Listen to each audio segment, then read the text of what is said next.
বন্ধুরা কেমন আছো? অনেকদিন পরে একটা বিয়ের নেমন্তন্ন পেলাম, যে আমার বন্ধু দাদার বিয়ে আজকে।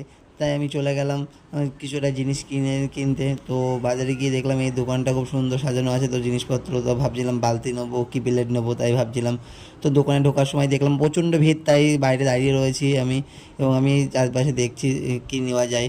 ও অবশেষে একটা প্লেটের সেটের দেখলাম, ও সেটা দেখে দিলাম, তো বললাম প্যাকেট করে দিতে, কিন্তু তো অতিরিক্ত দাম বললো নেওয়ার স্বার্থের বাইরে, তাই এখান থেকে বেরিয়ে গেলাম।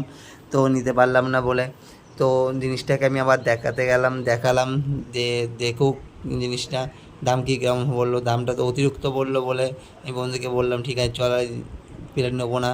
তাই জামা কাপড়ের দোকানে চলে আসলাম। আমার এটা খুব পরিচিত দোকান এটা, আমি এখানে জামা কাপড় নিই, যাই কিছু কিনি। তো এখানে এসে বললাম যে আমার একটা সুন্দর দেখে শাড়ি বের করে দাও।